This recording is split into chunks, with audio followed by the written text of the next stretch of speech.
फिर कहते नहीं नहीं ऐसा नहीं हो सकता, प्रभु मेरी उपेक्षा कदापि नहीं करेंगे, क्योंकि वो तो भक्त वांछा कल्प तरु है।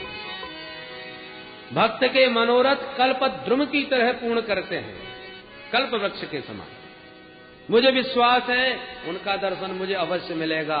ओहो देखो देखो शुभ शकुन हो गया, ये मृगों का झुंड मेरी दाहिनी तरफ से दौड़ता भागता चला गया, शुभ संकेत मिला है, मुझे प्रभु का दर्शन निश्चित होगा। कैसा होगा उनका श्रीअंग, मैंने तो आज तक सुना है, देखा तो कभी नहीं। बड़े विशाल मछली जैसे उनके नेत्र होंगे, विशाल ललाट होगा, रसगुल्ला जैसे गाल होंगे, तोता के चोंच के समान सुंदर नासिका होगी, बिंबा फल के समान लाल लाल अधर ओष्ठ होंगे। कल्पनाओं में खो गए श्री अक्रूर जी। द्रक्ष्यामि नूनम सुकपोलनासिकम स्मितावलोकारुण कंजलोचनम मुखम मुकुंदस्य गुडालकाव्रतम प्रदक्षिणम में प्रचरन्ति वै मृगा। इन मृगों का झुंड जो दाहिनी तरफ से जा रहा है, ये मुझे विश्वास दिला रहा है, संकेत दे रहा है कि मुझे निश्चित दर्शन मिलेगा। समाधि लग जाती है आनंद में, भगवान के ध्यान में। अब घोड़े तो तब चलेंगे जब उन्हें कोई चलावेगा, हाँकेगा। घोड़े भी शांत खड़े हो जाते हैं। अक्रूर जी समाधि लगाए रथ में बैठ गए। कई घंटे बीत जाते हैं, जब होश आता है तब फिर घोड़े हाँकते हैं, और घोड़े जहां 4 कदम और चले कि फिर समाधि लग गए। परिणाम स्वरूप शाम को पहुंच पाए। रथेन गोकुलम प्राप्तः सूर्यश्चास्त गिरिन्द्र। परीक्षित सूर्यास्त हो गया वृंदावन में पहुंचते पहुंचते, जबकि मथुरा से वृंदावन में कोई पैदल भी जावे तो 2 घंटे से ज्यादा न लगे, और ये रथ में इतना समय लगा जी। शाम का वक्त था, गोचारण करके गोविंद वापस आए थे। गायों के पीछे पीछे चलते हैं, इसलिए भगवान के सुंदर सुंदर चरण चिन्ह पृथ्वी पर अंकित होते चले जाते हैं। मानो ब्रज भूमि से इतना अनुराग है कि गायों के खुर से जो धरती खुद जाती है, उसकी पीड़ा को दूर करने के लिए भगवान अपने सुकोमल चरणों की मल्लम पट्टी करते हुए जाते हैं। अपने सुखद चरणों के स्पर्श से पुलकित कर देते हैं, उसकी पीड़ा को दूर कर देते हैं। रथ में चलते अक्रूर जी ने जो भगवान के वज्र अंकुश ध्वजा आदि से चिन्हित उन चरण कमलों को देखा, पहचान गए, रथ से कूद पड़े, ब्रजरज को नीचे से ऊपर तक अपने अंग में लोट लगाने लगे। हो ये मेरे प्यारे के चरण चिन्ह हैं, पहचान लिया मैंने।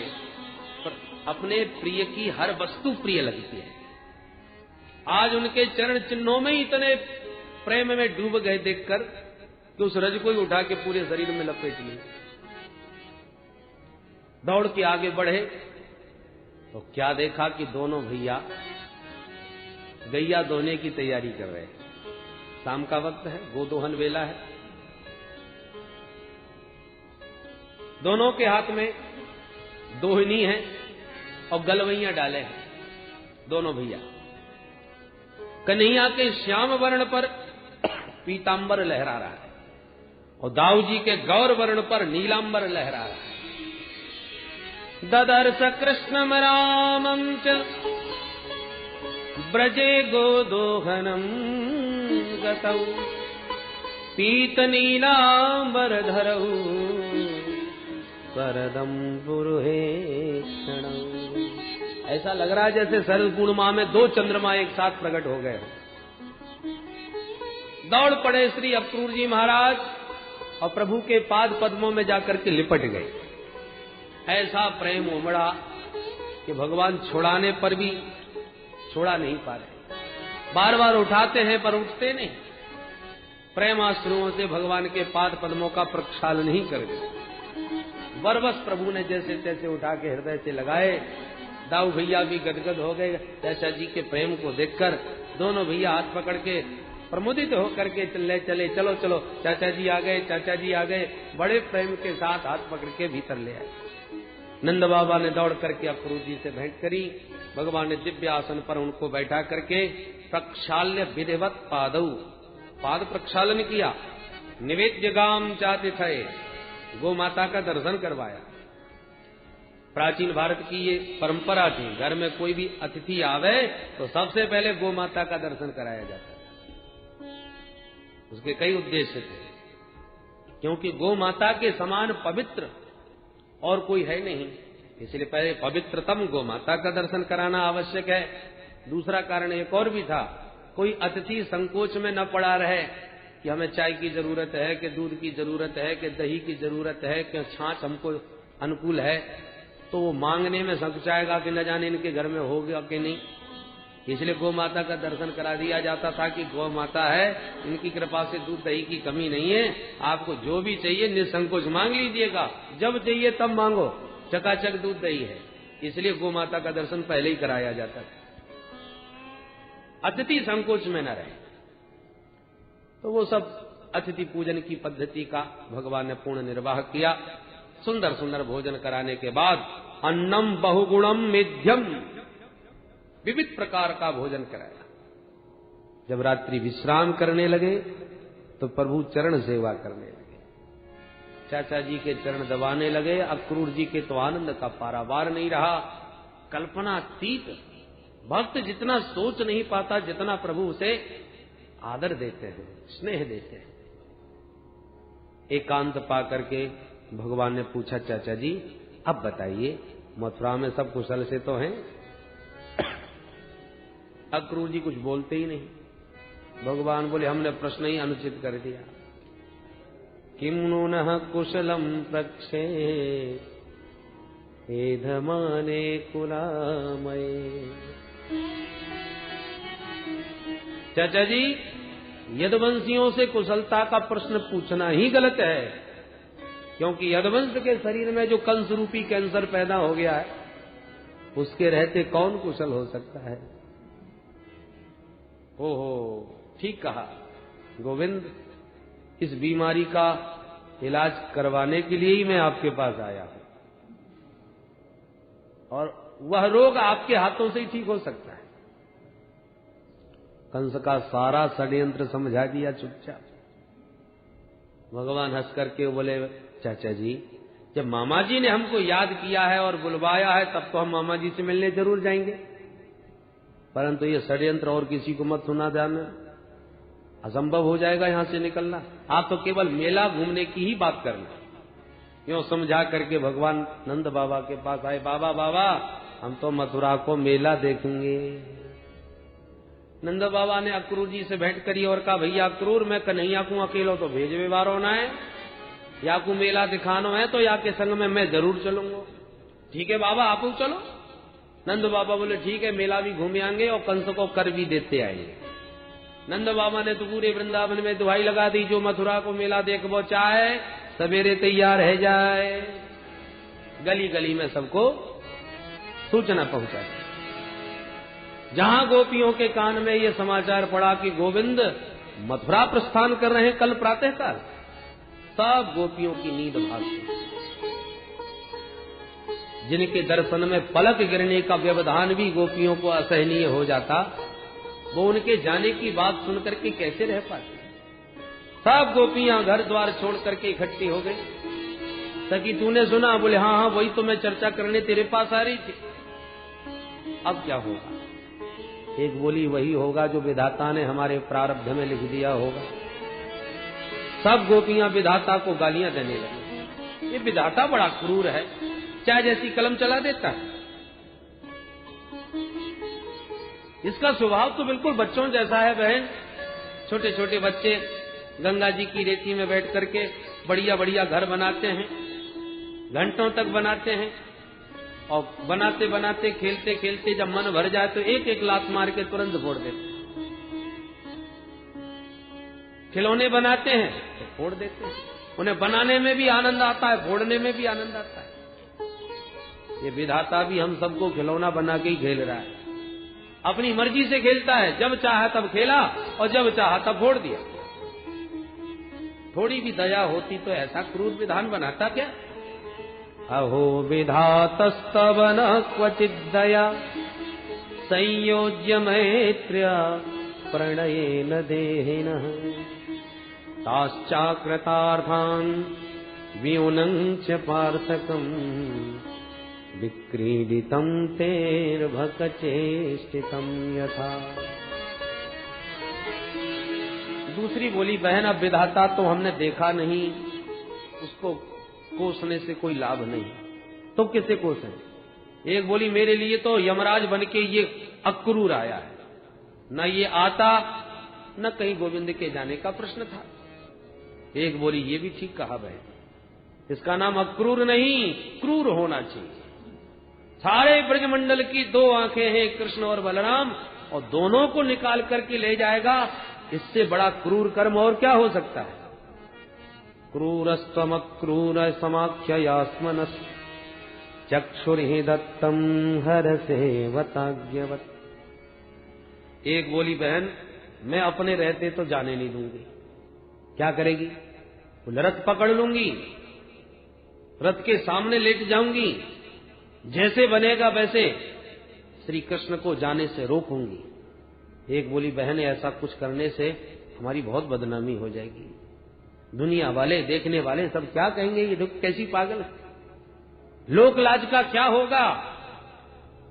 गोपी बोली, बहन जब अपने प्राण प्यारे ही जा रहे हैं तो लोक लाज भी चली जाए, उसको संभाल के क्या करें?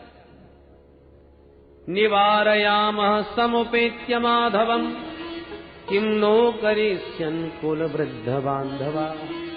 कुल के वृद्ध बांधव लोग जो हमको नाम देना चाहें, जो भी कलंक देना चाहें, जो भी आक्षेप लगाना चाहें, लगाते रहें, पर मैं अपने रहते नहीं जाने दूंगा। और यूं चर्चा करते करते सारी रात गोपियों को नींद नहीं आई। विसृज्य लज्जाम रुरुदुस्म सुस्वरम गोविंद दामोदर माधवेति। प्रभु के विविध नामों का गान करती गोपांगनाएं रात भर जागती रही। प्रातःकाल हुआ, नंद बाबा तो अपने बैलगाड़ियों में अपने वृद्ध ग्वाल वालों के साथ मथुरा को प्रस्थान कर गए। पर जैसे ही गोविंद दाऊ जी के साथ तैयार होकर के बैठे रथ में अक्रूर जी के, कि गोपियों का धैर्य का बांध छूट गया, दौड़ पड़ी सब गोपियां, घेर लिया रथ। गोपियों की इस विकलता को देखकर अक्रूर जी घबरा गए। रथ में बैठे भगवान को इशारा किया, सरकार मुझे क्या आज्ञा है? ऐसी स्थिति में तो रथ को हाँकना असंभव है। भगवान तुरंत खड़े हो गए और गोपियों को समझाने लगे। सांत्वयामास सप्रेमैः आयास्य इति दौत्तिकैः।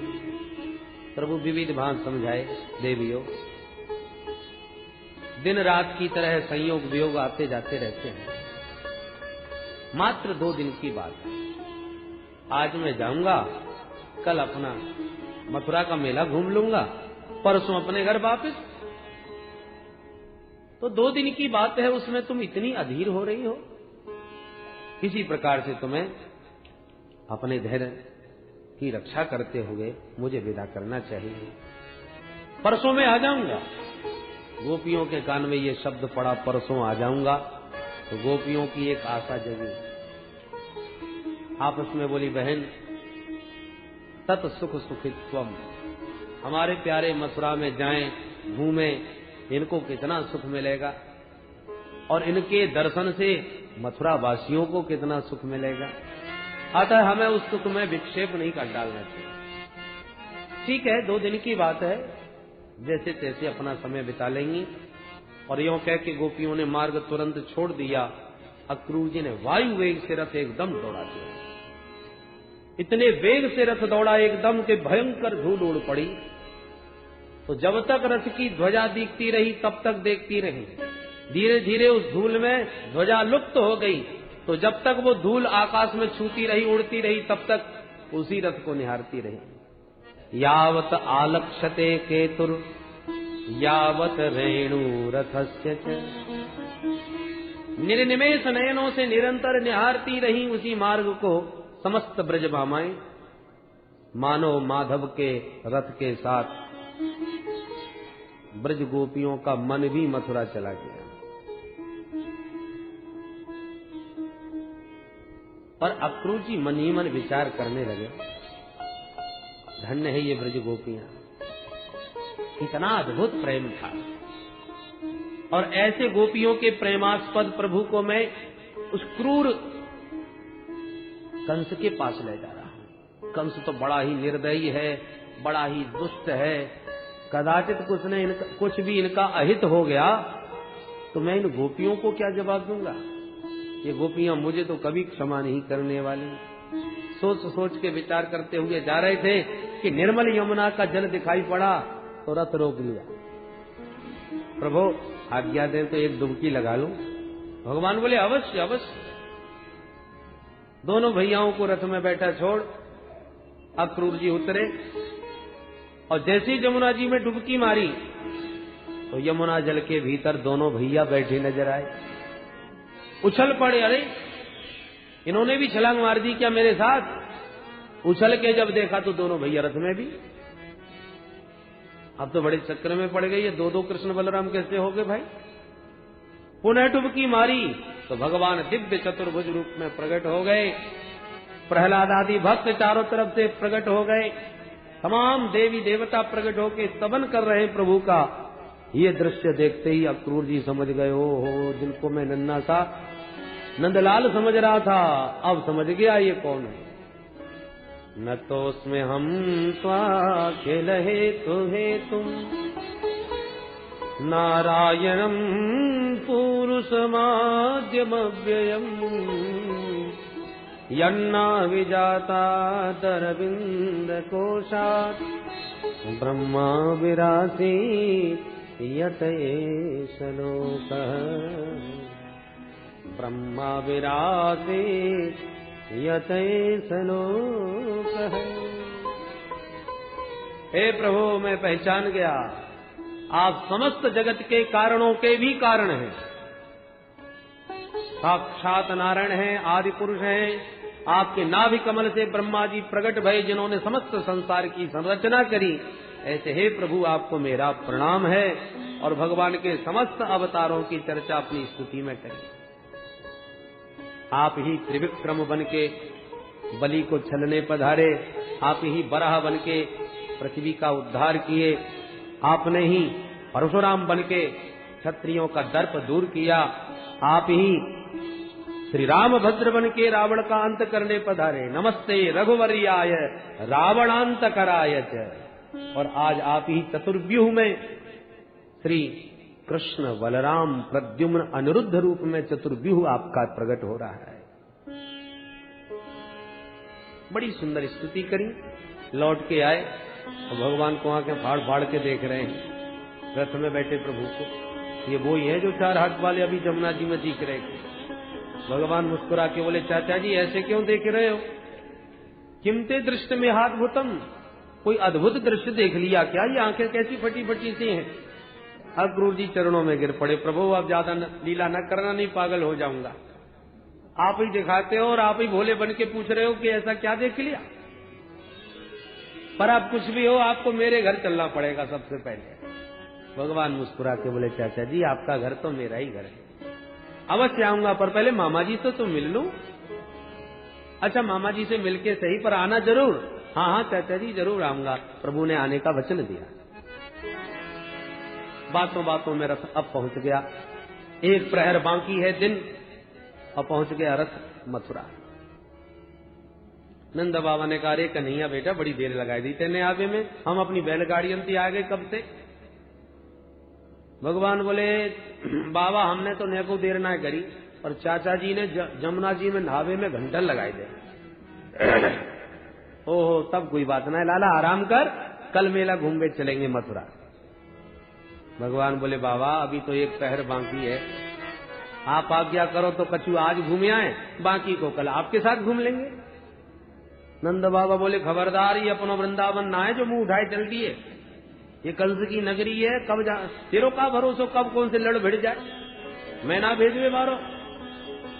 दाऊ जी बोले बाबा आप मोई आज्ञा दो, मैं बड़ो समझदार हूँ, का उसे झगड़ा ना होएगो, मैं लाला को घुमा के तुरंत ही रात होने से पहले आ जाऊंगा।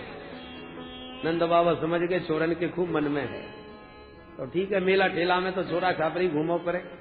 चल ठीक है बलराम, मैं तो पे तो भरोसा कर लूं, पर जा पे वो नेको विश्वास न। और देख रात ज्यादा मत करियो और काऊ से झगड़ा ना होए, जल्दी आ जाइयो। ठीक है बाबा, चल कन्हैया। हाथ पकड़ के दाऊदी चल दिए। श्री दामादिक ग्वाला भी आए हैं, कन्हैया हम चले? हाँ हाँ सब चलो। ग्वाल मंडली के साथ गोविंद मथुरा में प्रविष्ट भय। और मिथिलापुरी और मथुरापुरी की लीलाएं बहुत कुछ मिलती जुलती है। मिथिलापुरी में राम जी बड़े भाई थे, इसलिए लखनलाल जी को घुमाने लगे, गुरुदेव से आज्ञा मांगी। अब भगवान कृष्ण छोटे हैं, दाऊ भैया बड़े हैं, तो बाबा से आज्ञा लेके जा रहे हैं। जैसे ही मथुरा में प्रवेश किया कि पूरी मथुरापुरी में तहलका मच गया, हल्ला मच गया। ए भैया पूतना को मारवे बारो छोरा आ गयो। कोई कहे ए भैया वो साथ को उसको गोवर्धन उठावे बारो लाला आ गयो। जो जब जहां सुनता है वहीं से भागता है। धाये धाम काम सब त्यागे, धाये धाम काम सब त्यागे, धाये धाम काम सब त्यागे, धाये धाम काम सब त्यागे। मनहु रंक निधि लूटन लागे, मनहु रंक निधि लूटन लागे। आगे धाम काम सब त्यागे, आगे धाम काम। सब अपने गृह कार्यों को छोड़ छोड़ के भाग रहे हैं। अरे सखी चलो चलो देखे देखे वो छोरा कैसे है, बड़ो नाम सुन रखो है। सब पागलों की तरह भाग रहे। अरे जो देवियां इतनी लाज मर्यादा में रहती थी कि घर की देहरी से बाहर नहीं निकलती थी, आज वो मुंह खोले भाग रही। ए सखी वो निकल गयो का? दूसरी कहती है बाबरी घर में घुसी अब तक क्या कर रही? अब आली निकल के गए, जल्दी दौड़। पागलों की तरह भाग रही। और जो बेचारी कैसे उन्हें निकल पा रही, वो झरोके से झांक रही है ऊपर से अट्टालिकाओं में। और भीड़ में जाते हुए गली से निकलते हैं जब गोविंद, तो एक झलक पाते ऊपर से चिल्ला पड़ती है सखी देख वो गयो कारो कारो मुरली बारो। अरे सखी देखने में तो नेक तो मालूम चले, पर कितनो सुंदर कितनो प्यारो। मेरी तो समझ में ना आ रहा नेक से छोरा ने साथ को उसको गोवर्धन कैसे उठा लियो हो वो, कि नेक से 1.5 हड्डी के छोरा ने इतने इतने बड़े राक्षस कैसे मारे होंगे। इतनी जोर जोर से वार्ता करने लगती है ऊपर से ही कि कृष्ण कन्हैया तिरछी निगाह से उधर ही देखने लगते हैं कि कौन चर्चा कर रहा है हमारे बारे में। और जिस पर तिरछी चितवन चला दे बस वही पागल है जाए, फिर वो अपने बस में ना रहे। ऊपर से चिल्ला पड़ती है सखी देख देख मेरी तरफ कैसे देख रहे। दूसरी कहती बाबरी और तूने ना देखो मेरी तरफ देख देख के तो कैसे मंद मंद मुस्कुराए रहे हैं। बोलो जय श्री कृष्ण। मिथिलापुरी के राम जी में और मथुरापुरी जी के श्याम जी में यही अंतर है। मिथिला के राम जी तो बड़े लजीले शर्मीले संचीले, परंतु मथुरा के श्याम जी तो बड़े छल छबीले। इन्हें काऊ से नेको संकोच न लगे। हठात सबके चित्त को बलात् अपनी ओर खींचने वाले हैं, इसलिए नाम ही इनका कृष्ण है। करतयति इति कृष्ण। किसी को नयन मटका के, किसी को भरकुटी हिला करके, किसी को मंद मुस्कुरा के, सब मथुरा वासियों के चित्त को चुराते चले जा रहे हैं। अपनी आंखों के मंद चंचल चांचल से सबके चित्त को चुराते चले जा रहे हैं। एक भक्त ने बड़ा सुंदर वर्णन किया भगवान के नेत्रों का। आइए आप भी उस छटा का आनंद लें। जादू भरी तेरी आंखें जिधर गई, जादू भरी तेरी आंखें जिधर गई, जादू भरी तेरी आंखें जिधर गई, जादू भरी तेरी आंखें जिधर गई। नैनों की कटारी बारी बारी छुई छुई छतिया से उतर गई, नैनों की कटारी बारी बारी छुई छुई से उतर गई, जादू भरी तेरी आंखें जिधर गई, जादू भरी तेरी आंखें जिधर गई। प्रेम की लरी हरी दृग दोनों, प्रेम की लरी हरी दृग दोनों, प्रेम की लरी हरी दृग दोनों, प्रेम की लरी हरी दृग दोनों। बरस परी मोती से बिखर गई, बरस परी मोती सी बिखर गई, जादू भरी तेरी आंखें बिखर गई, जादू भरी तेरी आंखें जिधर गई, जादू भरी तेरी आंखें जिधर। एक बार जो इनकी छटा को देख ले तो वो पलक गिराना भूल जाता है, और फिर भी कहीं पलक गिर जाए तो लगता है जैसे प्राण निकल गए। अब पल पलक तरत नहीं तारे, अब पल पलक तरत नहीं तारे, अब पल पलक तरत नहीं तारे, अब पल पलक तरत नहीं तारे। छिन छोरत जनू जान कर गई, छिन छोरत जानू जान निकल गई, जादू भरी तेरी आंखें जिधर गई, जादू भरी तेरी आंखें जिधर गई, जादू भरी तेरी आंखें जिधर गई। जैसे एक जादूगर अपनी माया जाल विद्या से सबके नेत्रों को बांध लेता है, अपने वश में कर लेता है, ऐसी अपने नेत्रों की पिटारी खोलकर सब जीवों को अपने वश में कर लेते हैं, सबको मोहित कर लेते हैं। नैनों की कटारी बारी बारी पलकन मारी, नैनों की कटारी बारी बारी पलकन मारी, नैनों की कटारी बारी बारी पलकन मारी, नैनों की कटारी बारी बारी पलकन मारी, जादू की पिटारी दृग छुई हुई कर गई, जादू की पिटारी दृग छुई मुई कर गई, जादू भरी तेरी आंखें जिधर गई, जादू भरी तेरी आंखें जिधर गई, जादू भरी तेरी आंखें जिधर गई। जैसे चंद्रमा के उदय होने पर एक कुमुदनी विकसित हो जाती है, जैसे सूर्य के उदय होने पर कमलिनी खिलकर रस और पराग से भरपूर हो उठती है, ऐसे गोविंद के मुख चंद्र का दर्शन करते ही भक्तों का हृदय सुमन विकसित हो जाता है, उसमें गोविंद का प्रेम पराग की तरह परिपूर्ण हो उठता है।